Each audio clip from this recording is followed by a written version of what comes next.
All right, so welcome to our second to last week. You can believe it. We've got this week and next week and then finals. So we're almost there.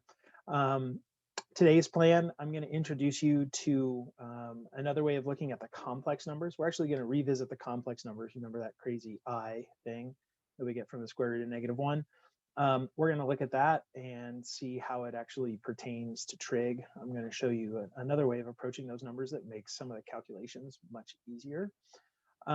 So that's my plan today, but as always, I want to turn it over to you guys to talk about anything from the homework or questions you have. And somebody already asked about looking at the side-side angle case, the one that gives you multiple options sometimes, sometimes no options. And so we'll go ahead and look at one of those. But is there anything else from the homework or any other topics we've been talking about that you have questions on?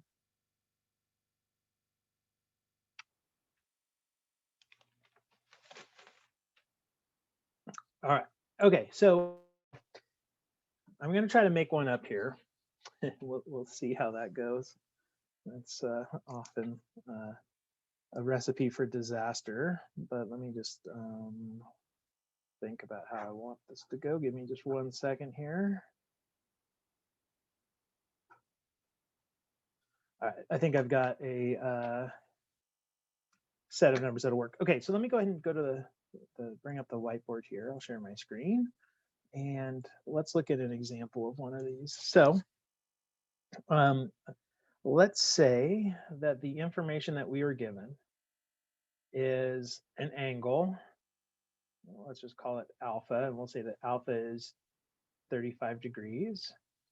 And then we're given two sides, and let's say we're given that C is 10 and A is 8. All right, so we're given two sides and an angle. And the way that we know that this is actually the side angle is if we were to draw our triangle here, and let's just say that this was 35 degrees. We'll go ahead and call that alpha. Then A is the opposite side. That's going to be 8. And then C is one of the other sides. Let's just call it this one down here. That's 10. All right, so this is side angle. It's not side.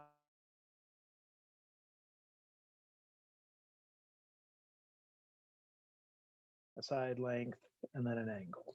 So this is side angle. All right, so let's just go through this process and see what we get.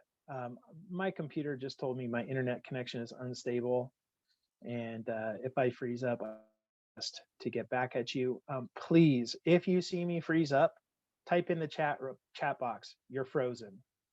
Because since you guys don't talk, I have no idea if you're hearing me or not, and I don't want to keep talking if you're not hearing me. Okay, so do me that favor. If I freeze, throw it in the chat box, please. All right, so we're the law of sines because we have a side angle pair, right?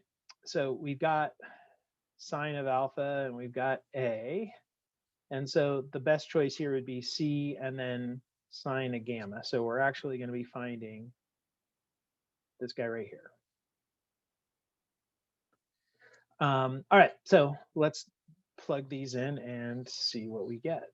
So we're going to get 8 over the sine of 35 is equal to 10 over the sine of gamma. So if I just rearrange this a little bit, I'm going to get sine of gamma is equal to 10 sine of 35 over 8.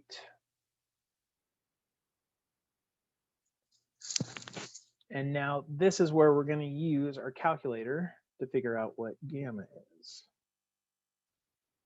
So make sure you're in the right mode, right? We need to be in degree mode here since we're dealing with degrees. And we'll do a little sine inverse. 10 times the sine of 35 divided by 8. All right. So I get 45.8. We'll round it to the nearest tenth of a degree.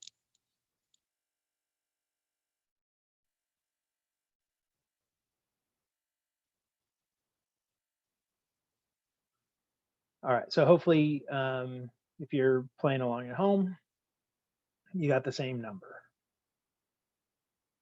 All right, but here is the issue now. Since we just used inverse sine, we had to put a big or, and our other choice is 180 minus that.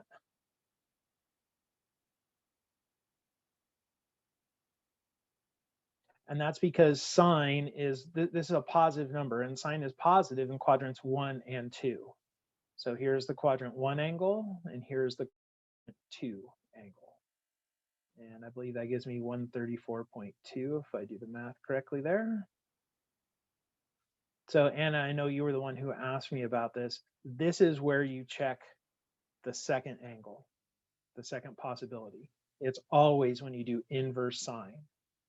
Okay, so anytime you use inverse sine, you gotta do the 180 minus as an option. Now, that doesn't mean that this is going to be a valid angle, but it's a possible valid angle, so we have to check it. All right, so obviously 45.8 is going to work, but how do we know if 134.2 is going to work? How do you know if that second angle is actually an option?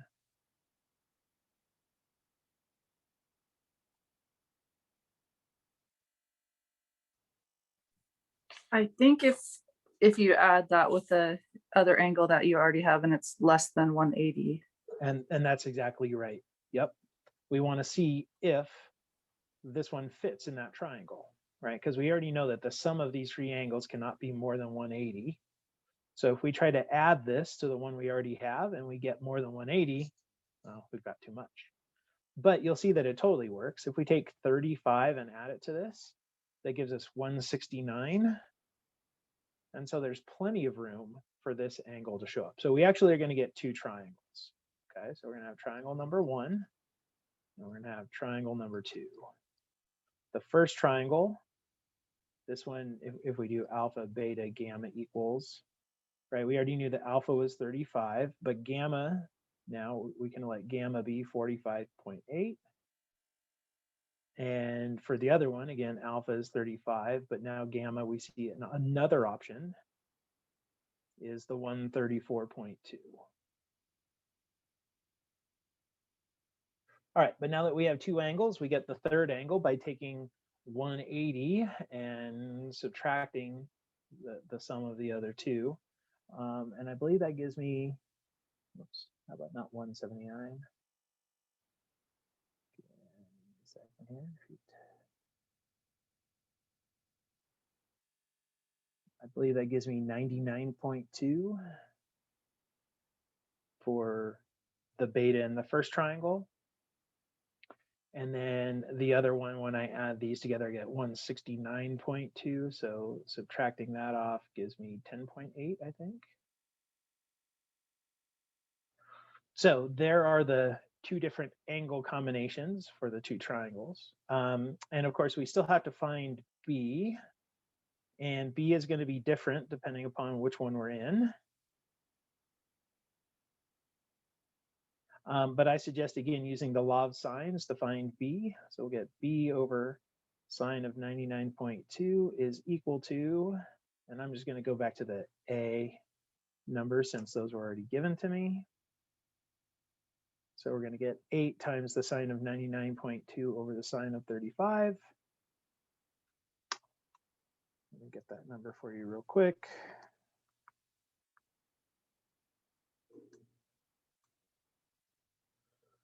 All right, this one I got B equals 13.8 if we round it to the nearest tenth.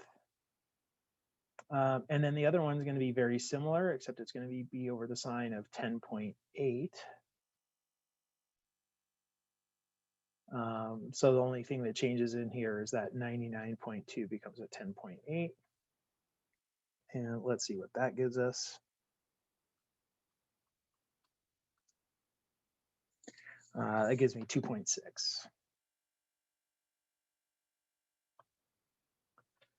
All right, so this is one where there are two possible triangles just because of the initial setup. But we can check ourselves by at least doing the smallest angles or opposite smallest sides, longest or opposite longest sides, and we see that actually with both of these. So I always do that real quick visual check to see if the numbers make sense. All right, so that's basically how you approach the side-side angle. Always look at what that second angle is and see if there's enough space for it, right? And it's possible that there isn't. Had this angle been larger, right? Had this been like an 80-degree angle or something like that, we would have gone, oh no, this is too big. It's not a choice, so we throw it out. All right, so hopefully that's kind of what you were looking for. Feel better about that? I do, thank you. Okay. So when you said when you use inverse sine, you have to check for another angle. Is that's only in the side angle, not with the law of cosines? So let's not think about. I would prefer we not think about it as in a side angle case or a law of cosines or law of sines. Now, here's where you have to check a second angle. When you do inverse sine. Okay. Whenever you use inverse sine, you have to look at 180 minus the angle that you got, because it's a viable angle in a triangle. Because the other ones, like if you do inverse tangent or inverse cosine, the other quadrants where it's positive are beyond, they're in either quadrant 3 or 4, which those angles are bigger than 180 degrees and will never fit in a triangle. So Okay. it's really just because of how inverse sine and sine works, that there are always two angles between 0 and 180 degrees that will give you a specific sine value. So you need to check a second angle if you do inverse sine, whatever the context of the problem is. Okay, great. Thank you very much. Yeah, you're welcome. I think that's just easier than trying to list all the possible situations and then it gets all good. No, it's one statement. Inverse sine, check for two. So, got it. Thank you. All right, you're welcome. So like on the quiz, when it said solve the triangle, the first one, we should have put both angles. For the first one, I think the first one was, at least I intended it to be a side angle side, or was that one the side? That was a side. Okay, then there can't be two triangles for a side. Because the first thing you should do is inverse cosine on that. Do the law of cosines. And if you do law of cosines on the biggest, then you're guaranteed you're not going to run into a problem spot.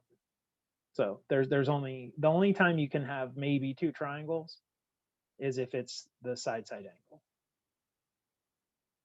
All the other ones you get a unique triangle.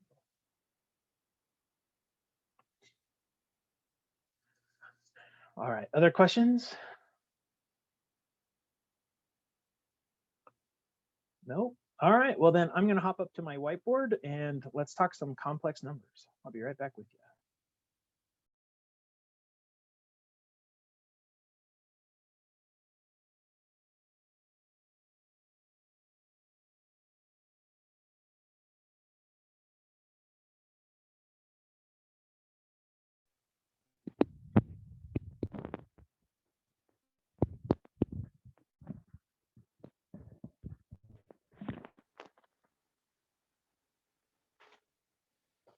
All right, so last time we talked about polar coordinates, which were just another way of looking at the world.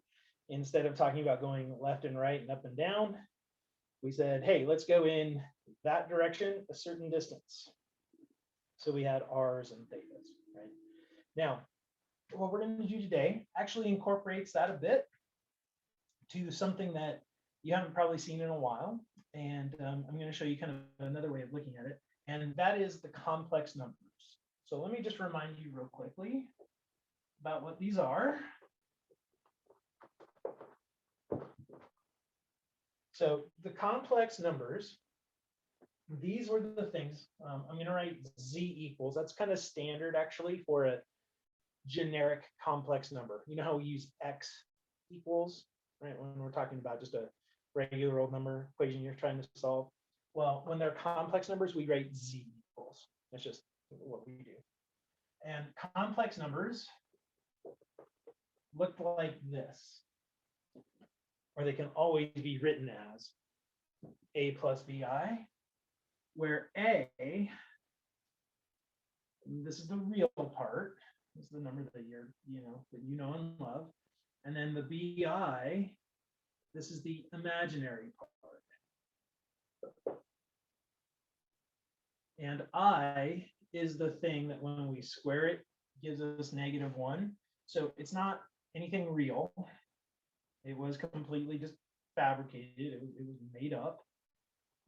But it turns out it's actually really, really useful. And we see it in lots of places, even out in the real world. We use complex numbers to describe stuff all the time. Like in physics, if you're going to go into physics and you're interested in electricity and magnetism, if you want to be an E&M or something like that, you will see the complex numbers a lot. That's one place where we specifically use it frequently. Anyway, so these are complex numbers. So an example of one would be something like 2 minus 3i. So its real part was 2, its imaginary part was minus 3i. And you may remember getting these things when you solve quadratics sometimes. That's the biggest place where you see it in algebra going along the way. All right, but I'm going to assume that you have seen these and you know what they are, right? Now, when it comes to doing their operations, they're pretty easy. Let me just say that this is z1, and let me give you another one, z2, let's say is -1 plus I. Let me just remind you quickly how we do the operations. So if we add them, all we do literally is add real parts and add imaginary parts. So we would take 2 and a -1 and add them together and get 1. Minus 3i plus I would be minus 2i. So adding, it's just like adding polynomials. You add like terms and you're done. When you subtract, similarly, you subtract like terms. So we would do 2 minus a -1 gives us 3. Minus 3i minus I gives us minus 4i. Okay, so there would be taking these two numbers and adding and subtracting. Super fast, super easy. That's just how we add complex numbers. Now, when we get to multiply and divide, these get a little more challenging, right? I don't know if you remember how to do this, but let's say we wanted to multiply these things together. What we do is we take the 2 minus 3i and the -1 plus I, and we FOIL it out. Now, when you FOIL this one out, you would get -2 plus 5i minus 3i squared. Okay, the plus 5i, that's the OI part of FOIL. But then I don't know if you remember the trick here. When we do this, whenever we get powers of I that are 2 or more, we have to replace them. In this case, we're going to replace it with a -1. So you get -2 plus 5i minus 3 times -1. Well, 3 times -1 is, or minus 3 times -1 is a plus 3. Add all that, and we get 1 plus 5i. So multiplication is definitely more difficult than adding and subtracting, but we approach it the same way. We still approach it like polynomials, FOIL it out, group like terms, do all that good stuff. It's just we have to replace these bigger powers of I. All right, so that was the multiplication. But then when we get to division, division sucks. I'm just going to be like, just flat out, I'm not going to mince words. Dividing these things is a big old pain, because what we have to do in this case, again, we'll have our 2 minus 3i over -1 plus I.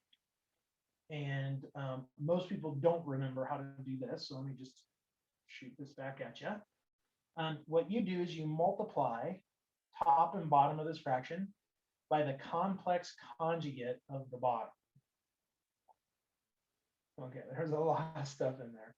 So first of all, complex conjugate, if this is Z, the complex conjugate, erase down here.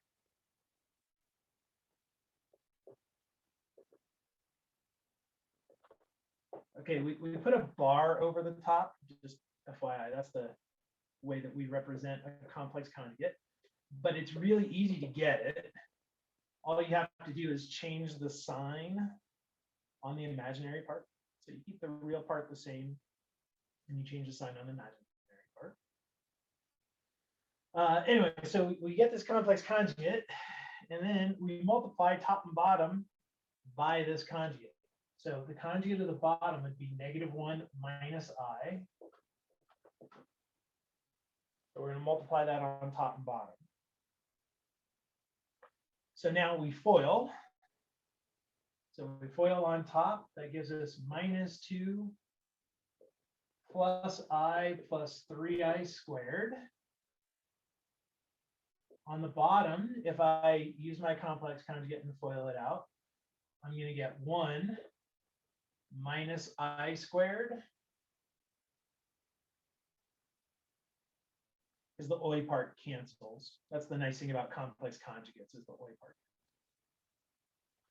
So now we're going to replace these i's again, the I squareds with -1. So we get -2 plus I minus 3 over 1 minus -1.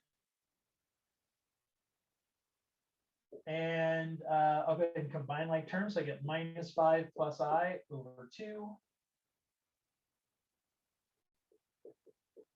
And we always like to split them into their real and imaginary pieces.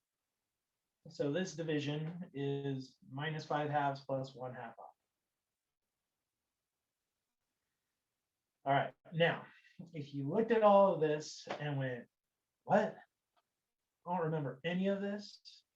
Go back, look at complex numbers from pre-calc, from your algebra before days, because I'm not going to go over this again. I'm just giving you the reminder. But these are going to be important later if you go on into calculus and physics. All right, so just take Bruce's word for it. Now, you probably saw all this and went, oh, good Lord, I don't want to do this. This stuff sucks. This is horrible. And, well, let me show you how we can use trig to make this a little bit easier.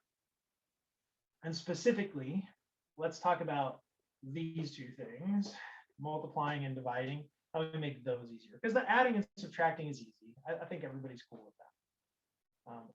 In general, my students in the past have loved adding and subtracting complex numbers. They very much do not like multiplying, and they absolutely hate dividing. And I mean, think about this. I didn't even say, hey, let's take one of these and raise it to the 5th power. Or let's find the square root of one of these things. Or, I mean, there's so much more we could do with them that would be even more horrific. All right, so let's see if we can find a better way of doing this. And there it is. And it makes use of trig. All right, now, to get you to the point where we can use trig, I need to introduce you to what we call the complex plane.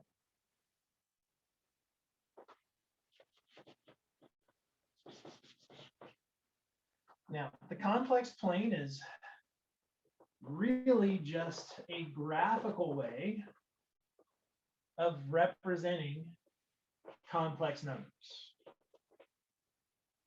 All right, so we're going to just use graphs as a way of showing this. So here's how we build the complex plane. It's just a good old coordinate system like you're used to. It's just these two axes are now the real axis horizontally and the imaginary axis vertically.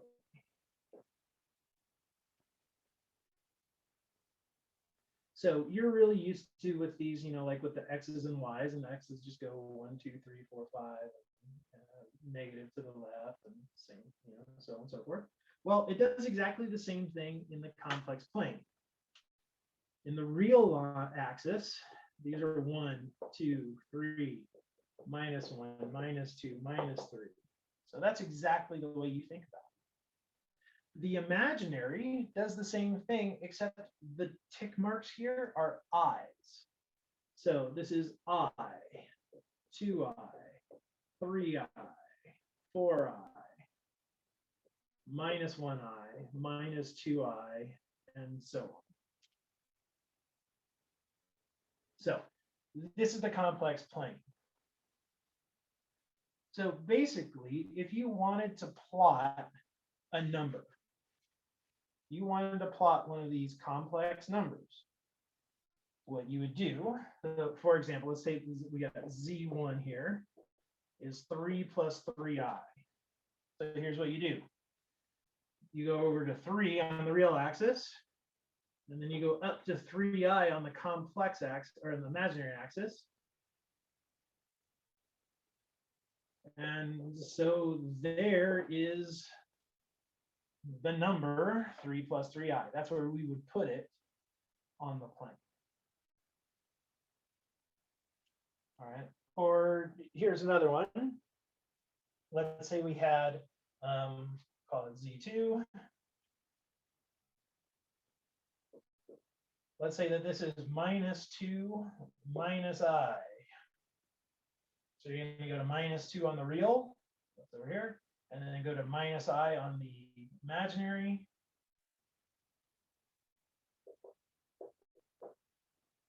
And so there's the point, the number, -2 minus I. So basically what we're doing here is we're getting a way of representing the points or the numbers graphically. When we deal with real numbers, we can just use the real number line, right? Like plot the number 5. It's over here at 5. Well, when we go to complex, because it's got a real and an imaginary part, we really need 2 pieces, which makes it 2-dimensional. But it's really no different than plotting points, right? If we had, say, z equals a plus bi, its graph is just the point AB, if you want to think about it as x and y. Okay, the x is the real part, the y is the imaginary. All right, so here's how we're going to plot points in the complex plane. So a couple things about these points. Something that's going to be really useful for us is knowing how far away this point is from 0. Because the origin here is the number 0. 0 in the real and 0 in the imaginary share the same point of 0. So often we want to know, what are these distances away? Well, do you remember what we call distance away? There's a term we use, a mathematical term, to talk about how far a point is from 0. Anybody remember what it's called?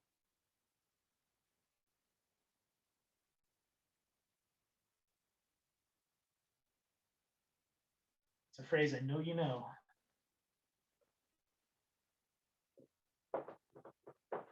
It's absolute value. The absolute value of a number tells you how far away it is from 0.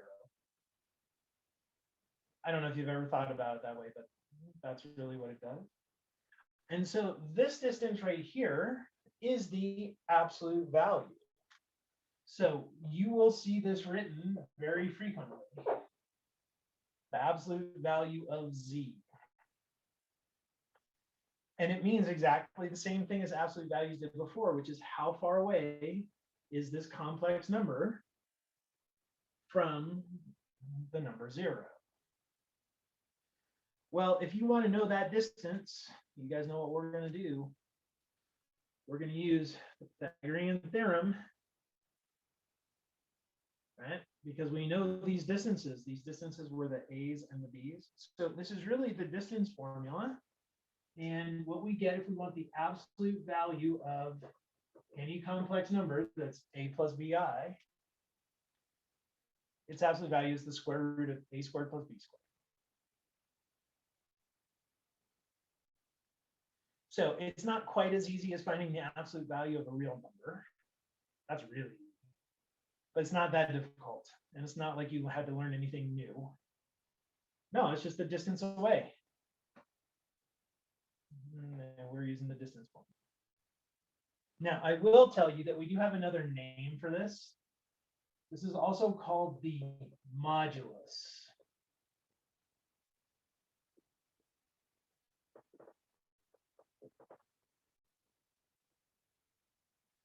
And I don't understand the need for mathematicians to have multiple names for everything. Well, I don't get that. But just so you know, if you're ever reading something and they talk about the modulus of a number, that means it's an absolute value. All right, so we got that modulus. Now, it turns out another thing that's going to be really, really useful for us is knowing the angle from the real axis. I'm going to go ahead and call that guy theta, because this is where the tie-in to polar comes. Think about this rectangular 3 plus 3i. It's just like plotting the point 3, 3. What we saw last time is you could take rectangular points and write them in trig form, in polar form, where we've got a distance and a direction. Well, the distance is really natural. It's the absolute value.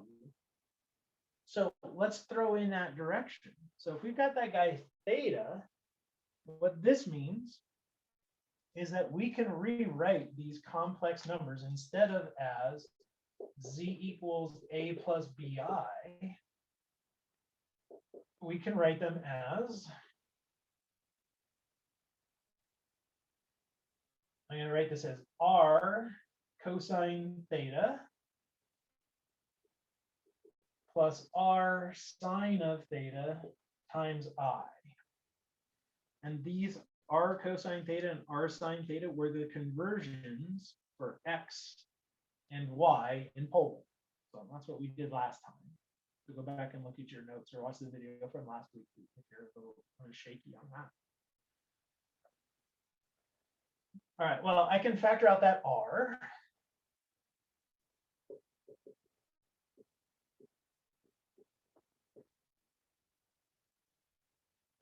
And I'm just going to write it as I times sine theta, because I can't, right?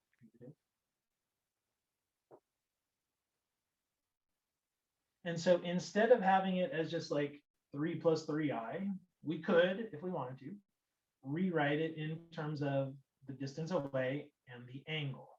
Now I am going to change that r back to the absolute value of z, just because I want to relate it back to how we find it.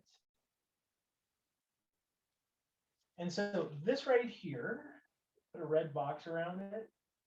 This is what we call the polar form of complex numbers.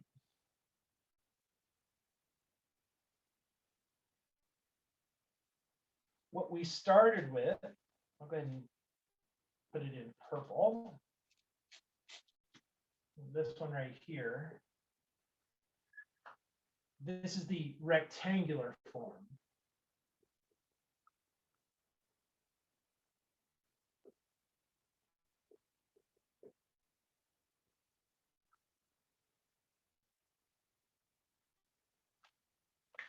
So they're called rectangular form and polar form just because they pertain to either rectangular coordinates, left and right, up and down, or polar coordinates, distance and direction.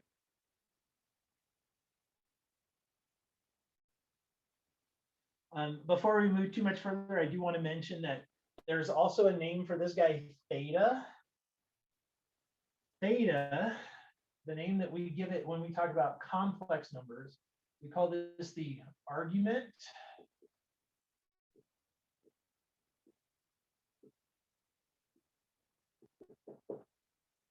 So that distance away is the modulus. The direction is the argument. again, I think mathematicians like being confusing. I think they enjoy having a language that other people don't understand. I'm convinced they like just lording it over people. I find it kind of frustrating. Like, why don't we just call it what it is, right? But anyway, so modulus and argument. If I say those words, that's what I mean. If you read them in a book, again, modulus is how far away, it's the absolute value. Argument is which direction we're going in the plane. Okay, so I know what you're thinking. I do. I know exactly what you're thinking. Who gives a shit? Who get? Yeah, okay, we can do this because so what? Why? Like, polar coordinates are a pain in the ass. Complex numbers are a pain in the ass, and now you want me to combine them? So I totally get it. I know exactly where you're coming from. But I'm going to tell you, oh, you're going to like this form. You're going to really like this form when it comes to doing those computations. Not adding and subtracting, but the multiplying and dividing. And then later when we go to exponents and roots, complex for the polar form of complex numbers. Oh, so much nice. All right, so let me just show you why we care. Like, okay, so well, let me do this. Let me take some complex numbers and multiply them together. But I'm going to do this really generically. Okay, so we're going to have a Z1 and a Z2, but I'm going to write them in polar form.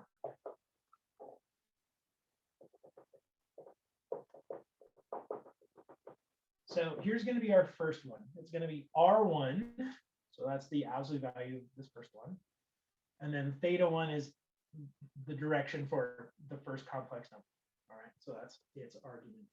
And then the other one, we'll call it R2 cosine theta 2 plus I sine theta 2. Now what I'm going to do is I'm going to go ahead and multiply those together. And we're going to do this just one time. Okay, we're just going to do this one time generically so that we can see what the pattern is, so that every time after this, we can just jump to the pattern because there is a pattern. So check out what happens when I multiply this. So if I take Z1 times Z2, I'm going to get R1 times R2. And then I've still got these things that are multiplying together.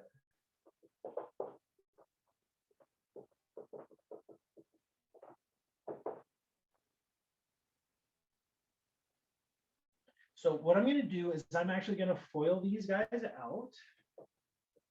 So I'll leave the R1 and R2 out front. But now let me FOIL this. So I'm going to get cosine theta 1 times cosine of theta 2 plus I sine of theta 1 cosine of theta 2 plus I cosine of theta 1 sine of theta 2 plus I squared times sine theta 1 sine theta 2.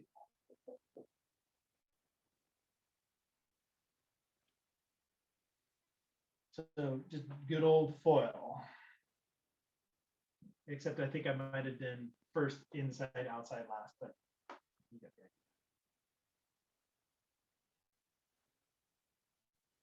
All right, well, over here we got an I squared,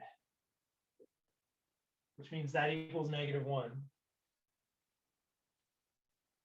So what I'm going to do now is combine these things together with the real parts and the imaginary parts. So the real part, I've got cosine theta 1 cosine theta 2 minus sine theta 1 sine theta 2. Because that -1 made this minus.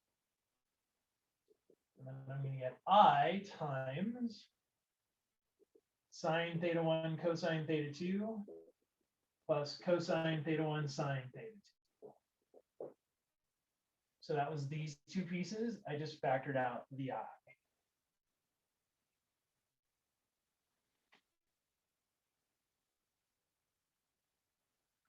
All right, so hopefully you're still with me in this algebra hell.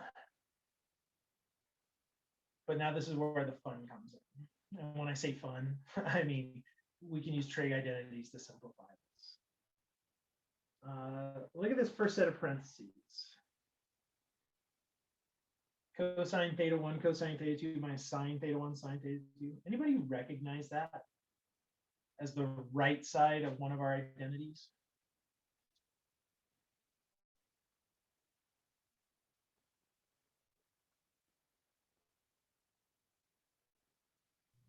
Is that cosine A plus B? That is the sum of angles identity. So this is the cosine of theta 1 plus theta 2.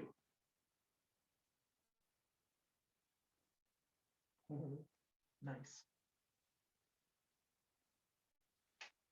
All right, well, if you look at the others, those guys down there, that's also the right side of an identity. And it's a very similar one. It's the sine of theta 1 plus theta 2.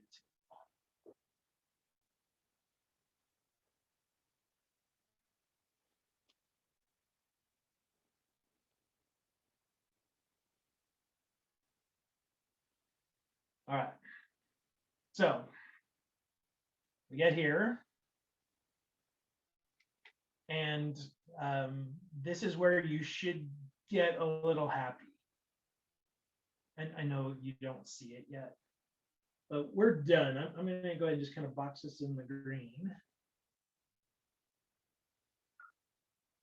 because I want you to realize how easy this is going to be if we're in polar form.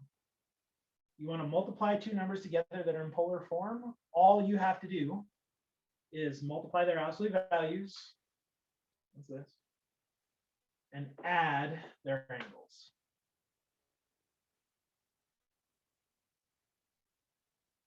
Yeah, I know you still don't see it as a win.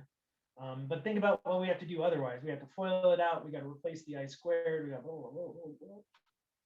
This is going to be fast. This is going to be really fast and really easy. Okay. So let me show you.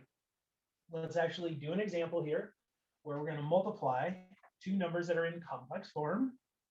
So you can see how easy, or in polar form, sorry. So you can see how easy it is to do it. All right, so here we go. Let's look at these two. Let's say that we've got Z1 equals 8 times the cosine of 4 pi over 3 plus I sine of 4 pi over 3. That's their Z1. Z2, let's say that this is 2 times the cosine of 5 pi over 6 plus I sine 5 pi over 6.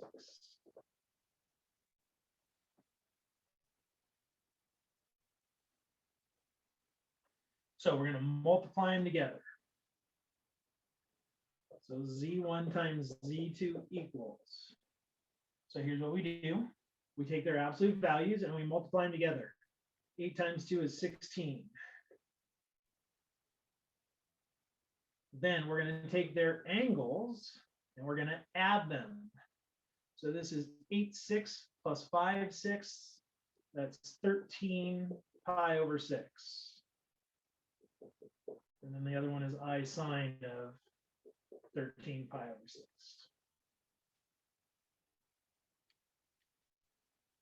And you're done. Like, you're literally done. You just multiply those two numbers together.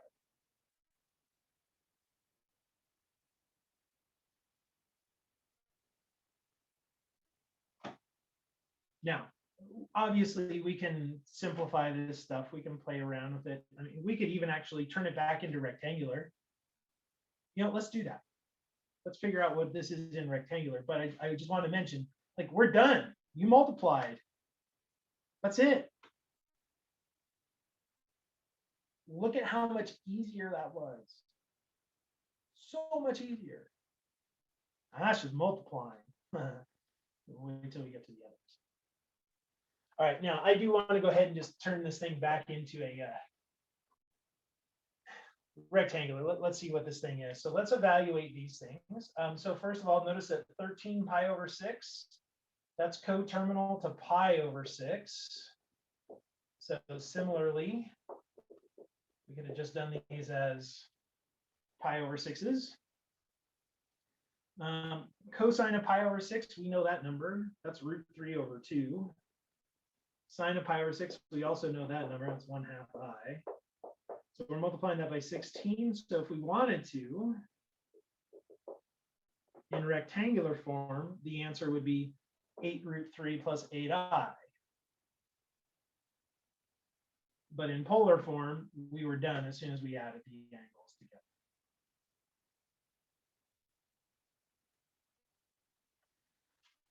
All right, so that's all you got to do when you multiply. If you're in polar form, multiply the absolute values, add the angles. Done. Done. That's it. Okay, well, it only gets better. It only gets better. Now, if we were to take Z1, well, let me just rewrite what we just did. So Z1 times Z2 was R1 times R2 times the sine and cosine of the sum of the angles.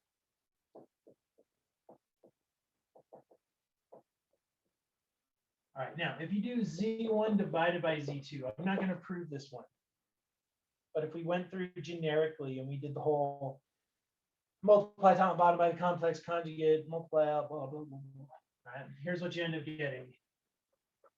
You get R1 divided by R2. Oh, big surprise.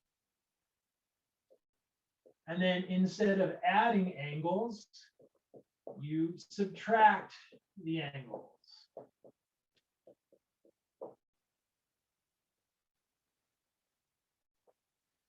Again, it kind of makes sense. Since multiplying and dividing are inverse operations, they go opposite direction. If multiplying led to adding, it's not surprising that dividing leads to subtract.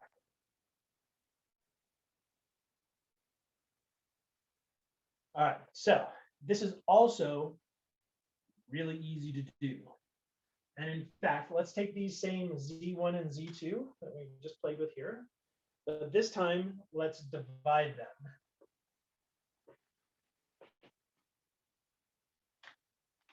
All right, so let's take Z1 and divide it by Z2. So again, here's how fast this is. Take the moduli, the absolute values, and divide them. 8 divided by 2, boom, 4. Then we're going to take the arguments, the angles, and we're going to subtract them. So this is 8/6 minus 5/6, which is 3/6. Now I would definitely reduce that 3/6 to a 1/2.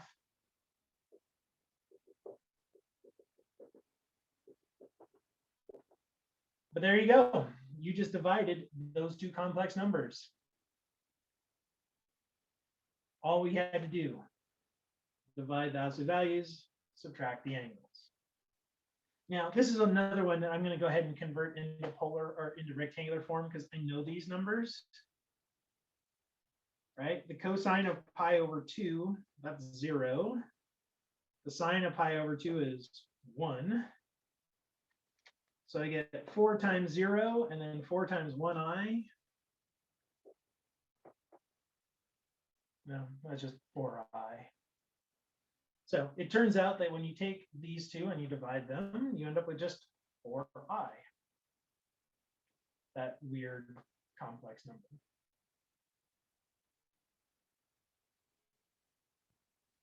All right, so dividing. This is crazy faster than trying to divide otherwise. And in fact, this is so much faster, this dividing, that we frequently we'll do this even when we have rectangular form of complex numbers. So let me show you another pair that we're going to go ahead and do the division for. So let's say that Z1 is equal to -6 plus 6i, and Z2 is 1 plus I. And what we're going to want to do is take Z1 and divide it by Z2.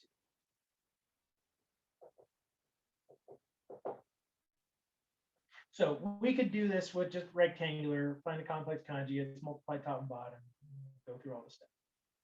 But let me show you that this one, if we convert it to polar form, it's going to actually be really fast and is pretty nice, actually. All right, so let's convert these guys to polar form. So Z1, let's start there. We need to know two things. We need to know its absolute value, and we also need to know its angle. Now, in order to help us do that, let's actually draw the picture in the complex plane where they are. I think that will help us get the angles. So Z1, which is -6 plus 6i, there's Z1. And then Z2 was 1 plus I. This is going to be right there.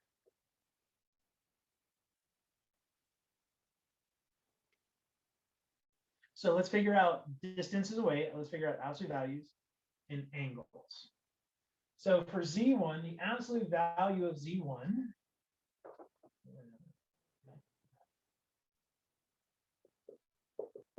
going to be the square root of 6 squared plus 6 squared, which is 6 square root of 2. So if I rewrite Z1 now in polar form, it's going to be 6 root 2 times cosine of, so the question is, what is this angle right there? But you should be able to give me that pretty easily. That's just 3 pi over 4. Worst case scenario, do inverse tangent.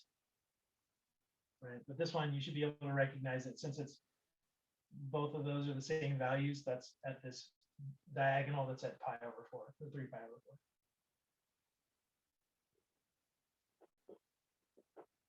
4. Okay, so there is Z1 in polar form. Z2 in polar form.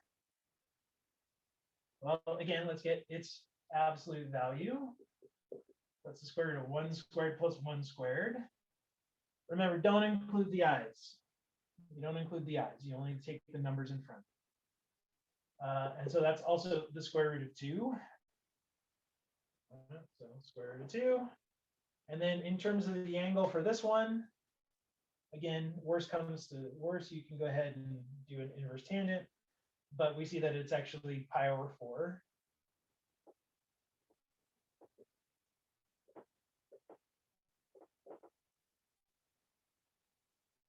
All right, so there are the conversions of those two into polar form. Not terrible. But now watch our division. Z1 divided by Z2. 6 root 2 divided by root 2. That's just 6. 3 pi over 4 minus pi over 4 is 2 pi over 4 or pi over 2.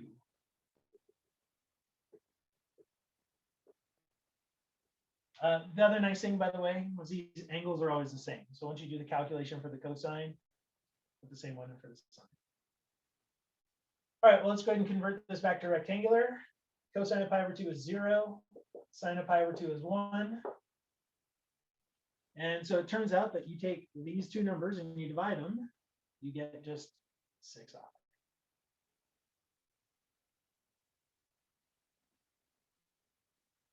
All right, well, this is where the polar form starts being nice because division is quick. It's way faster than doing it in rectangle. Okay, but you haven't seen nothing. Because here's the next thing I want you to tell me. Also, really easy question. I want you to take -1 plus I, and I want you to raise it to about the 12th power.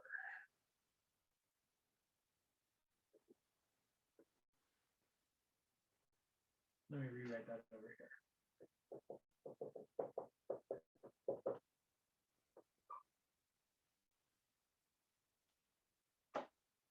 It's not that big of a deal, right? I just want you to take this number and raise it to the 12.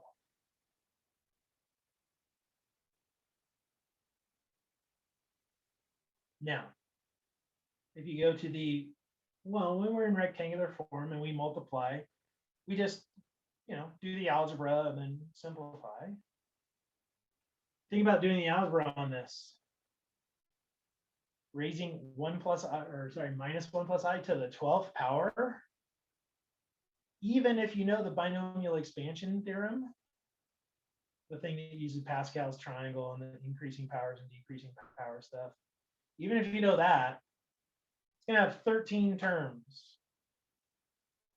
11 of those 13 terms, you're going to have to convert back down because they've got powers of I that are squared or higher. And you have to group all like terms. Okay, that's a big old pain in the ass. Watch how easy it is if we're in polar form. Because think about what this is asking us to do. The exponent of 12 means just keep multiplying, right? Repeated multiplication. If we're in polar form, the repeated multiplication just means, okay, well, we keep multiplying that absolute value, but we just keep adding the angle. And so if you just take that and extend it a little bit, if we go to z to the n,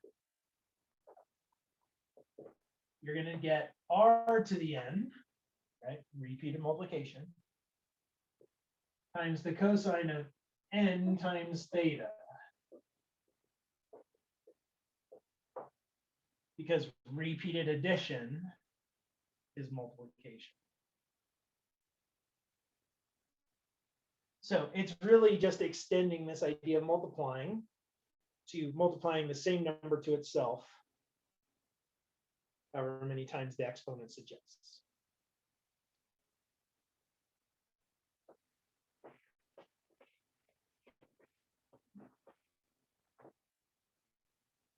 All right. So here we go.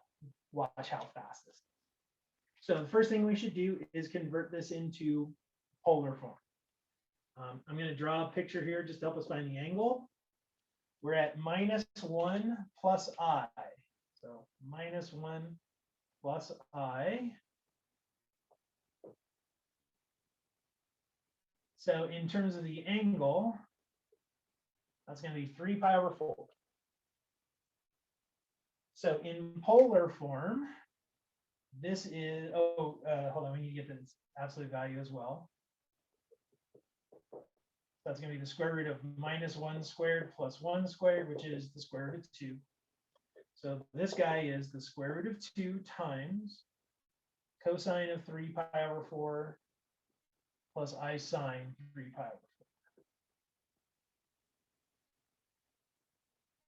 So now let's take it to the 12th. So that's going to be the square root of 2 to the 12th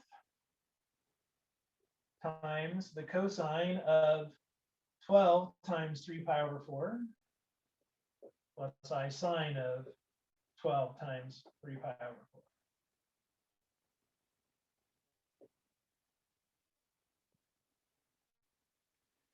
All right, so root 2 to the 12th is the same as 2 to the 6th, which is 64. If I simplify in here, the 12 divided by 4 gives me 3, so I get cosine of 9 pi plus I sine of 9 pi.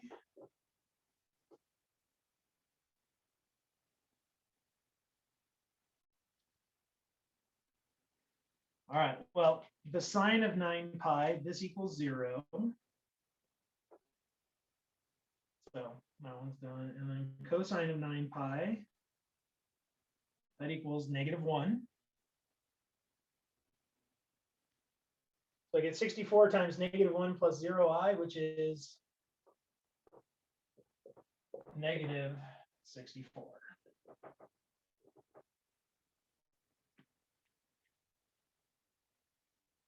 And I promise you, this is so much faster than doing the algebra on the rectangular form.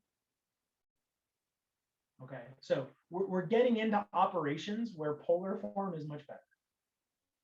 Plain old adding and subtracting, we love rectangular form.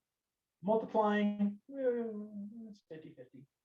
Dividing, definitely pushing the polar. Powers, absolutely. We like the polar.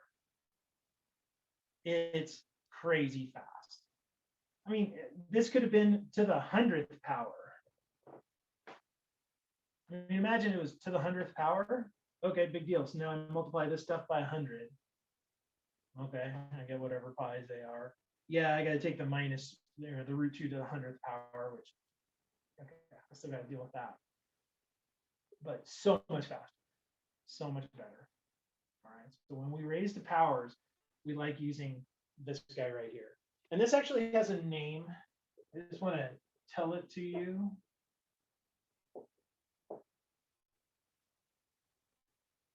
Because you might see it. And it's called De Moivre's theorem. I know it's spelled De Moivre's theorem, but he was a French mathematician, so it's De Moivre's theorem. So De Moivre's theorem, it just makes raising the powers super easy. All right, so this trig form, this polar form, we're starting to see the advantages it has. All right, now I don't actually have time to show you the last little bit of this, so I'm going to save it for Thursday, because the next thing I want to look at is how we can take roots of complex numbers, how you can find square roots, cube roots, and things like that. Obviously, I think you can probably see how it's related to powers, because roots are exponents, but there is a slight little twist to it. So on Wednesday, after we talk about any kind of homework questions you guys have, I'm going to wrap this up by looking at the finding roots of complex numbers, and then we'll move on to the next section. All right, so we're definitely the home stretch, right? The plan for the rest of this class is on Wednesday, we've got regular old class. Next Monday, we have our last regular exam. Next Wednesday is our last regular class. And then the following week, we've got our final. So we actually only have 2 more days of instruction, 1 more exam, regular exam, and a final exam. So like, man, we are home stretch. All right. So with that, don't forget to get in there and finish your homeworks tonight. I think those are the sections 10.1 and 10.2 on law of sines, law of cosines, areas, stuff like that. And other than that, I hope you guys have a wonderful couple of days, and I'll see you all on Wednesday. Thanks, Bruce.